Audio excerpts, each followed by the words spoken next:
Thomas, how you doing? Steve, good. How are you? I'm good, thanks. I'm good. It's good to meet you. How's everything coming along? Pretty well. Yeah, just in general, everything's great. Really Fantastic. happy to be here and meeting you. Yeah, of course. It's great to meet you too. What's the biggest challenge you're facing right now? How can I best support you? Um, so I think really what it comes down to is being able to like effectively approach the question in like a rational way. I know that's sort of like a really broad generalization, but sometimes I'll overcompensate with like technical or fundamental analysis, and I'll sort of overlook the simplicity of the question when I could have just, intuitively looked at it and said, oh, yeah, of course, X is the correct answer. But sort of being bogged down by uh, the fundamental analysis of logical reasoning. Gotcha. Okay. Are there certain questions where you notice this happening more than others? Um, I would say sometimes sufficient and mostly sufficient questions. Um, I find myself sort of lost in connecting the abstract elements. Like for example, like C, like one of the well, I won't give a specific example because I don't know if I can come up with one off the top of my head, but essentially just sufficient assumption questions will confuse me. Gotcha. Okay. So we're talking in the logical reasoning context here, overthinking easy questions, maybe. Yeah. Okay. So a couple of things are noting that there's a certain order of difficulty in the logical reasoning section. So the first 10 or so questions, you don't have a lot of difficult ones there. There's very few level 4, level 5 questions, if any, in the first 10. So those are questions I would take them at their face value. And just note that going off the bat. Like those are not meant to separate people at the 160s from those in the 170s. They're meant primarily to separate those in the 120s and 130s from everybody else. That's overall. But then for sufficient assumption questions specifically, it can be useful to notice and to be aware of the different major formats these questions follow. There are certain underlying formulas to sufficient assumption questions in particular. And I lay these out in my sufficient assumption workshop, by the way. Have you watched that one? I actually have. I've really done a deep dive into Awesome. all your categories already. Great. So you know then that's great. So notice then that there's one major category of sufficient assumptions that's simply a restatement or broadening of the argument itself. Yeah, those I'm typically fine with, but it's the one where you have to guarantee the conclusion by showing that like C requires or C requires A, and then A requires B. I sort of get lost in just the vocabulary and the way that the stimulus is typically laid out. That I almost panic, and then I see a choice that looks attractive, and I'm like, wait a second, no, that shouldn't be right. And then I'm like, wait, are they trying to trick me with this answer? And then it sort of just snowballs, and I'm like, oh, okay, I'm gonna go with this one. I'll be between two, and that's when I'll really fall. So gotcha. Okay, so yeah, that could be tough then, because if you panic and then just pick something that looks good, oftentimes what looks good is the reversal of the answer, or a slight tweak on what could be correct, but that tweak makes it wrong. And LSAT is very good at making wrong answer choices that are tempting. So what have you ever tried working through sufficient assumption questions by what type of sufficient assumption question they are? I have never done that. It could be useful for you. I have a categorization like that I can send you after this call. Okay, actually, yeah, that'd be great. Yeah, so I've been studying for like a while, and what actually really drew me to your service was that I feel like you and I had like a parallel experience where you said, you were just putting your all into like just studying the LSAT as the LSAT and not really prioritizing the fundamentals. And I was like, yeah, that's sort of what I'm doing. I'm not seeing a score improvement. I'm just like bombarding myself with this test and didn't see my score improve. And now that I'm like realizing that there's sort of this fundamental approach to every question type, and that it's so variant that like knowing the pattern before you see the pattern is absolutely essential. So yeah, I would love seeing the question types broken. And I haven't, I mean, like, I think you wrote in one of your blog posts that it'd be impossible to like label all of the question types by category and then put them all on a list and then have you do them completely. But have you done that? Is that what you're suggesting, or that you have? Well, there's a lot of different ways one can categorize, right? And the LSAT, you're right. It's too complex an exam to just throw yourself into the deep end of the pool with full length exams when they're all different types, all scrambled together. Especially in logical reasoning, that's where there's the most scrambling, because you have the greatest number of question types and methods of reasoning and just general complexity, in my view. Mm-hmm. But to answer your question, there's question stem categorizations, which are fairly normal in the LSAT prep world. Then there's also method of reasoning categorizations, which, to my knowledge, nobody's done, because there are too many methods of reasoning and it would take too long to create them, given how many LSAT questions there are. And how you define method of reasoning is also a pretty complicated thing. But question stems are fairly simple and straightforward overall. There's, by most counts, there's somewhere between 12 to 15 major categories of question stem types. And so I have them categorized like that by question stem type. I also have, within sufficient assumptions specifically, subcategorizations. There's that restatement and broadening category. There's also the category you referenced, where we're providing a new conditional statement that, in combination with the evidence, guarantees the conclusion. So in my walkthrough in the workshop, as you said, C requires A is the new proposed sufficient assumption, and A requires B is the initial given evidence. And the two of those conditionals combined give you C requires B. This is one of the most common sufficient assumption formats. And so I have a big list of sufficient assumption questions that follow that format. So you can practice seeing how to extract that underlying formal logic from the conditional statements you're given in the stimulus. Okay, perfect. I had another question. Sure. So, I mean, depending on how much my score increases between now and in the next few months, ideally, I'd like to take the June flex. Do you recommend following your 3-month study plan for that, or should I tailor it in a different way? Just granted that I have sort of experience with the fundamentals, I have experience with a lot of practice tests. How do you think I should go about that? Or should I postpone maybe when I take the LSAT? Well, I would definitely tailor it. I mean, you got to reflect where you're at. And so any of the general study plan templates are going to assume no prior knowledge starting from the beginning. And that's not where you are. You've noted, it sounds like, logical reasoning, overthinking easy questions, and then sufficient assumptions. So you might give it more of a logical reasoning focus. And we haven't discussed games or reading comp, although we can, and that might reveal some areas to focus too. But if you already have taken a lot of exams and you feel like you have a good sense of the fundamentals overall, then a lot of your work, maybe not. I mean, a lot of it could just be doing exams and reviewing. But if you're feeling iffy on certain fundamentals, maybe you want to watch some of the foundational videos in the course, or watch some of the workshops in the course and attend if you have access. And that might help you to shore up those weak areas. Okay. Yeah, I just don't know, like, because I mean, I've taken the LSAT before, and I tried to improve, and I wasn't improving. But now that I'm like doing that review that you recommended, where you transform the stimulus into different types, I'm suddenly seeing like, okay, I'm rapidly, I can see I'm exponentially improving, quite literally.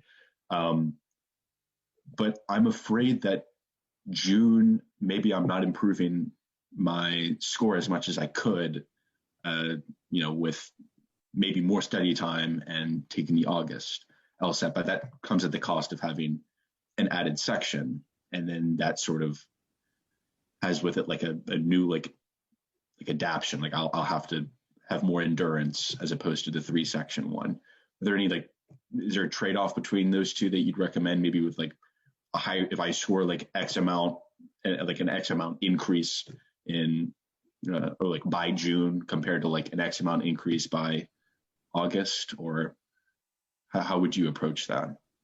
That's a great question. It's a situation I think a lot of people are going to find themselves in as June gets closer and they consider going for August instead. So I'm glad you're thinking about it now because it's a valid question and you could take either one and still apply at the very beginning of the cycle. So there's not even a cost in terms of admissions timelines. And there wouldn't be a big cost even if it did affect when you applied. Like August 1st, October also wouldn't be a big deal to apply a little bit later.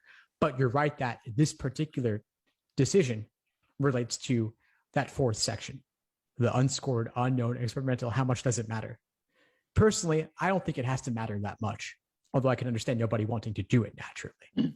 So my challenge to you would be, could you improve enough during an additional 2 months of studying to make it worth the while? Yeah, that's the thing. And I feel like I really could. And I feel like there's sort of like diminishing return, or at least from what I've experienced, diminishing returns. Like the more, I could be wrong on this. It was probably my approach, but when I first started studying, I saw a dramatic increase. And then as I studied more in the months that followed, my score started dropping. And I don't know if I was exhausted from taking so many tests and things just weren't sticking, or it just had to do with like my acquaintance with the test. But like, I feel like nailing the fundamentals now, suddenly I'm going to have all these gaps closed for me. And that 3-section test will be, I hope, flawless, and not having to deal with the stamina for a 4-section one and adapting to that. So I'm not even taking a practice test. I mean, maybe you would recommend differently. But I feel like I've done enough practice tests that I don't need to do one until maybe like a few weeks out from the actual test. Would you say that that's good or bad? I would mix them in throughout. It sounds like what you experienced before may have been burnout. It sounds pretty likely to me, actually. If your scores are dropping as you study more, something's not working. So I can understand if you want to take a break from that, but I would want you mixing those in pretty frequently. Okay. So I wouldn't want you to do 0 of them between now and even August. I mean, that's a long time away. Yeah. I'd want you mixing them in regularly. And if you decide to go for August, then I would suggest, of course, taking them in that format too, 4-section. Okay. And then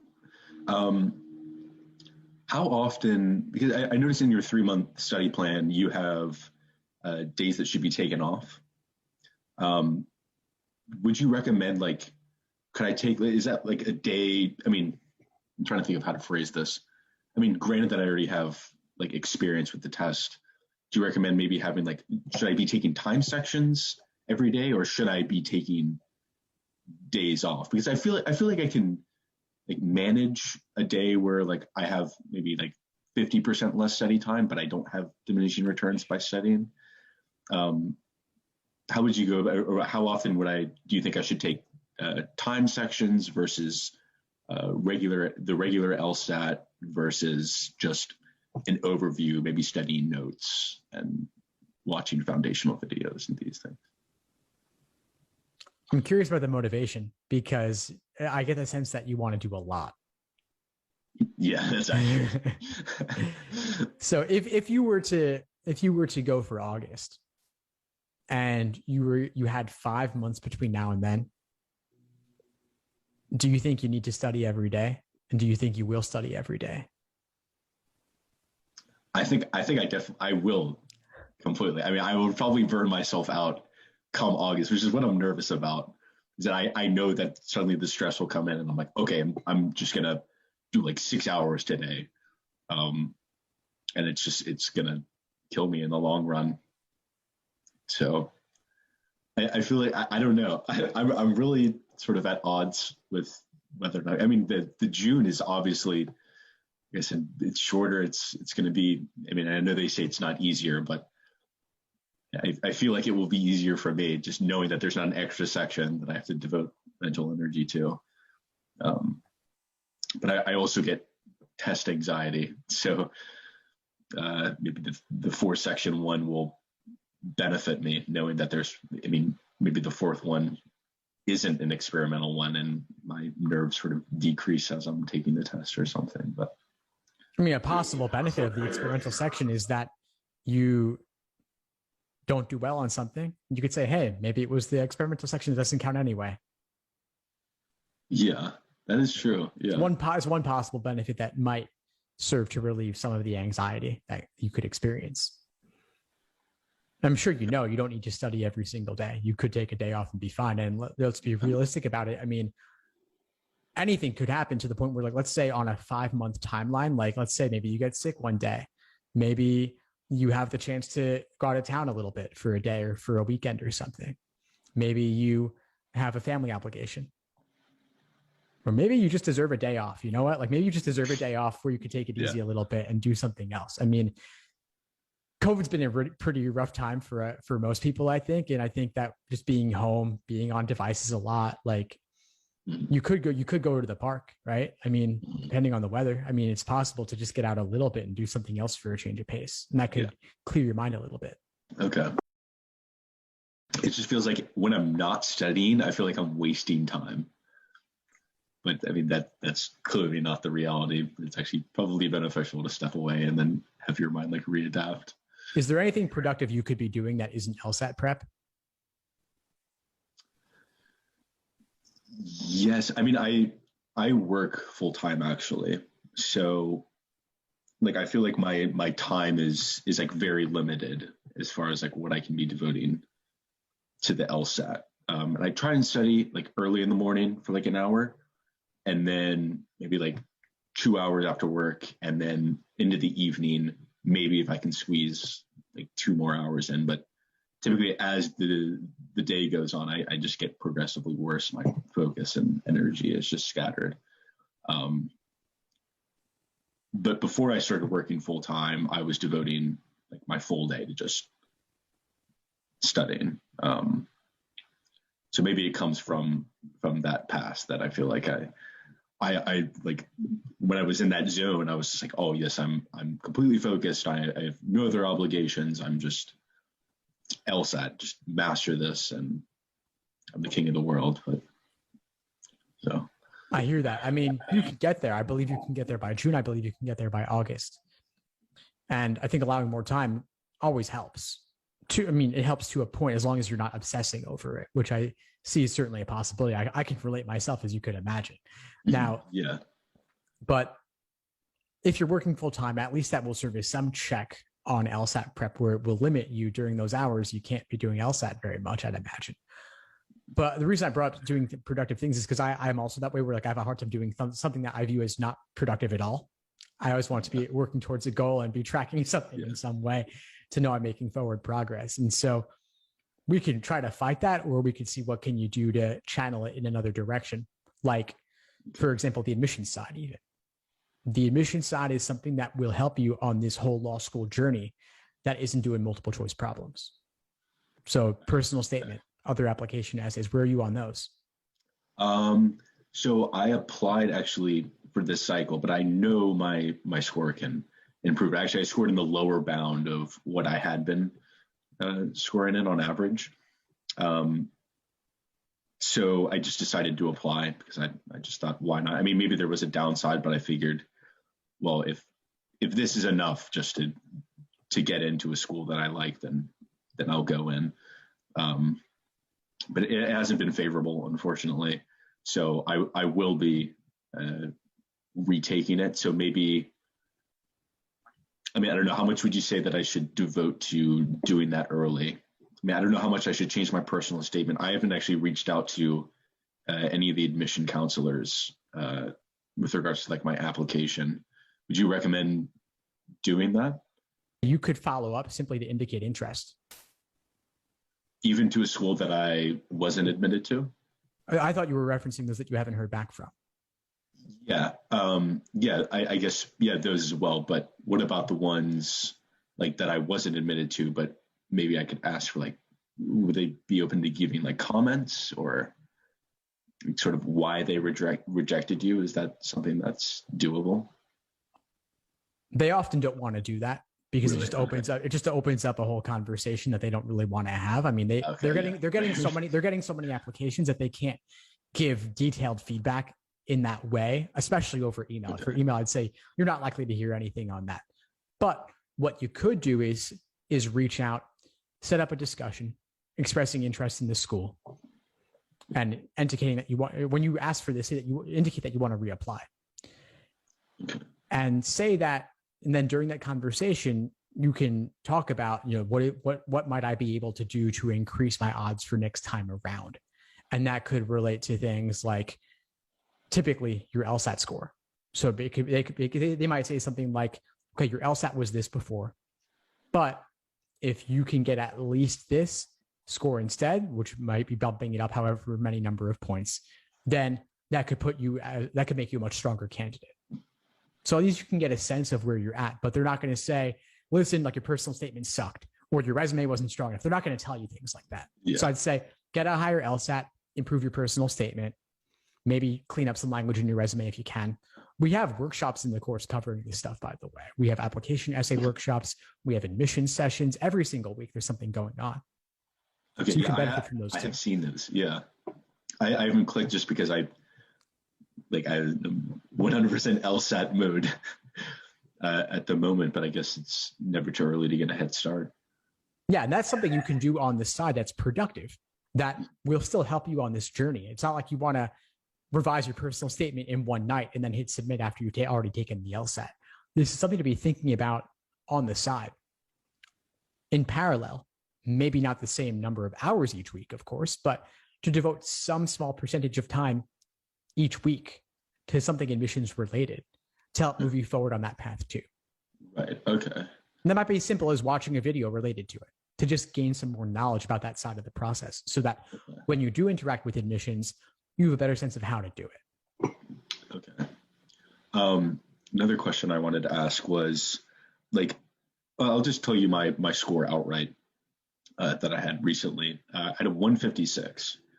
And like I said, I know I can score better than that, but say I don't score better, or I have the hunch that I didn't score better and I want to cancel it. I guess that my first question is, how would that affect my actual application from the perspective of an admissions officer? And then second, how much would you recommend that I increase by to actually, post that score and have it serve as my score for my application? It doesn't matter. Really? It really doesn't matter. I mean, schools don't average multiple scores. So a lower score versus a cancellation, it really makes no difference at all. Really? Okay. That really clears the air on a lot of things, because I guess Reddit is very misleading in many ways, but people are like, oh yeah, no, you shouldn't take it more than twice. And geez, no way. Terrible advice. Terrible. Take it 3 times, they average all the scores, and I'm like, oh my gosh, am I done? Have I just destroyed my chances? So that's very reassuring. No, I wouldn't spend time. I mean, listen, Reddit's a great community. I actually created the law school admissions subreddit a long time ago. Oh, really? Yeah. So, I mean, okay. I don't spend a lot of time in that world anymore, but random people can say anything they want. And I think they're typically well-meaning, but they just are ill-informed. And so there are quality posters on there. Definitely look at their history, look at who they are. There are some quality experts on there, but there's also a lot of people who don't have any idea what they're talking about or are going off of just outdated information. Law schools used to average multiple scores pre-2006. A lot of websites out there are still not up to date, even though we're 15 years later. So take that stuff with a heavy grain of salt. And since you're in the course, just use the course stuff. Ask questions. You know what I mean? There's ways to get more vetted information. And I've done plenty of discussions with current and former admission officers talking about these kinds of things too. Okay. All right. So if you think that if I improve my score significantly this time, on the practice test, definitely take it. Or even if it's a marginal difference, or I think that I can improve somewhat, I should still take it. I recommend retaking by default, which is a little bit controversial, but Okay. Hear me out a little bit. The idea is that because schools don't average multiple scores, through luck alone, you could do a few points better. Right. So Okay. why wouldn't you aim to hit the high end of your range if on a previous take you were simply hitting your average? And I mean, you're doing a significant amount of studying since last time you took it regardless. So it's hard to see how your score wouldn't improve if your understanding is increasing. And then you're also dealing with test day anxiety, simulating test day, keeping up with your practice tests. I can always see room for improvement regardless. I mean, you scored 156 before and you put in dozens of hours, hundreds of hours between that take and your next one, and you reapply with a stronger personal statement and other application essays too, your odds overall for admission should be significantly higher. But if your practice tests are in, let's say you get by June, you get to the mid 160s at least.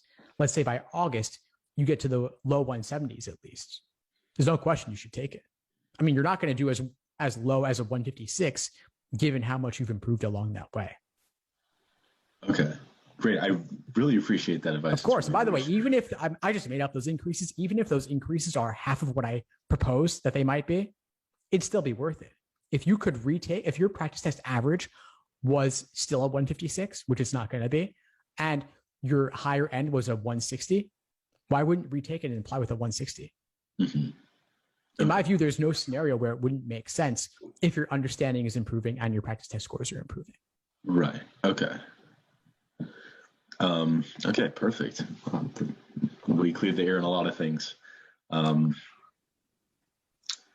to think of I definitely had another question. Oh, okay. I know you said that like to sort of like supplement your understanding and like the attack on reading comprehension, you should read like The Economist and like The Atlantic and those things. Should I keep like my like reading regiment to like those difficult texts, or like is there a trade-off by reading, say, like a novel? Like I knew you're gonna say like, oh no, there's, of course you can like read a novel if you want to read a novel, but is there like sort of like a slow drifting towards like a certain mindset if you're reading like longer passages that aren't of the length of a reading comprehension? I get what you're saying. I mean, your life can't be nothing but the LSAT for 3 months, 5 months, whatever. You've got to have time away. You've got to have breaks. Yeah. You don't need to watch, like, let's say like a film buff doesn't need to only watch classic films or documentaries. It's okay to like relax with Game of Thrones or something, or like a reality show. It's not going to automatically make you dumber to do something light. So reading a novel is okay. And that novel doesn't have to be like a classic work of literature. It could be beach reading. It could be a Pulp Fiction of some kind. It could be something light. That's totally fine. It's a different mindset, naturally. You don't need to read novels with critical analysis or characters and that sort of thing. You can just read it as something light to enjoy. I wouldn't consider that LSAT related unless it had a tough vocabulary, but it's still fine to do it. Okay. Okay, perfect.